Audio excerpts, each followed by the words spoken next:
Well, hey, everybody, it's Barry Kleiman back with the next in our LinkedIn's 26 Most Asked Interview Questions. And again, if you've been watching these or have thought about going back and watching some of these, you're going to find a recurring theme to many of these questions that are um, not necessarily based in a particular fact of the world. They should be your facts, truthful, one of my prevailing themes, but also there's no one right answer other than an answer that represents who you are and what of course you want to happen and authentic reasons why you think you could make that happen for in a win-win scenario. So those are some of the keys, right? You should always try to find win-wins in your interviewing. Yes, you are going there for a paycheck and working for somebody, but if there's ways to just find where both sides get something from it, the production will just be that much greater. If this sounds pie in the sky or that's not the way things work, mm, I don't agree. And that's really one of the reasons I'm doing these interviews and these videos is to tell you not only do I not agree, I'm not a contrarian. I'm actually trying to ask everybody to think a little bit more critically about themselves and this process and what they want to happen and how if it's win-win, everybody wins. So there's that, right? There's your ability to tell stories, not BS stories, but stories that will connect the listener to what it is you're trying to explain. In this case, in today's case, it's tell me about a time you failed or made a mistake, I believe is how this one goes. Actually, let me check and look at it specifically. Yeah, tell me about a time you failed or made a mistake. Um, every day, right? I mean, but it's your ability to get yourself across authentically. So stories are everything. And then the other thing that you'll find is a prevailing theme in the interviews that I've done or these recordings that I've done is context. Time you failed. I tried to help my daughter yesterday do something at their home, and I made breakfast, and I didn't think it was great. That's failure.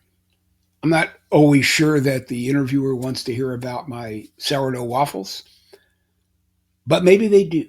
So you have to try to grab context, right, from the interviewer too. This is just so important. So your ability to be authentic, your ability to connect, your ability to take stories and turn them into conversations so the interviews aren't interrogations. And all of these things get context for it. And all of these things roll in to how you could do a better job for yourself in an interview. Again, not everybody's going to like us. Um, and unless you've been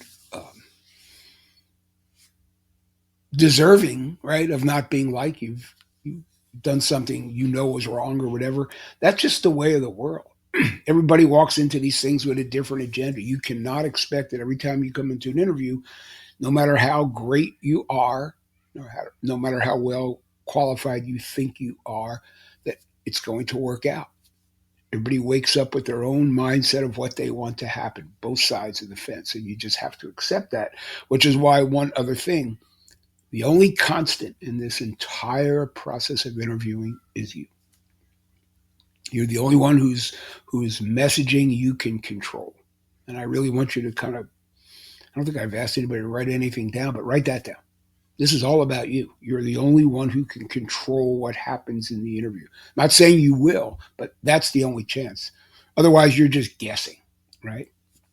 You have no clue what the person on the other side of the desk wants to happen, why they want it to happen. You can find out through your Q&A, but you don't know. Okay? So be the constant. Know what you want to happen. Try to get context. Try to make sure that you rehearse how you would want to tell a story. It doesn't have to be a big, long story, but anything, any line item on your resume.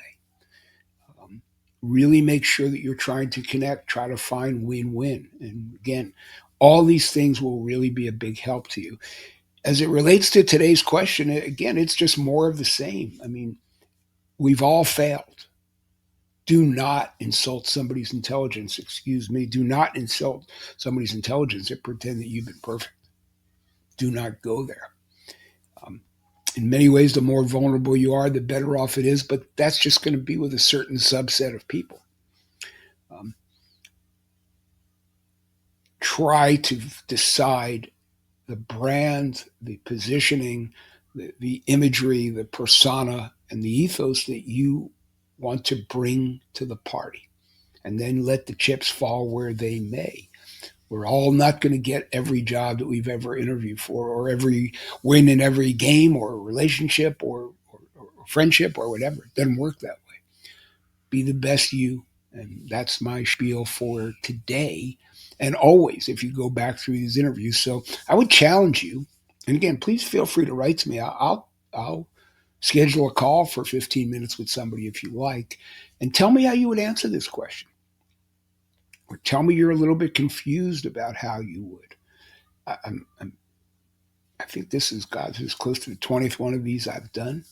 I'm happy to help.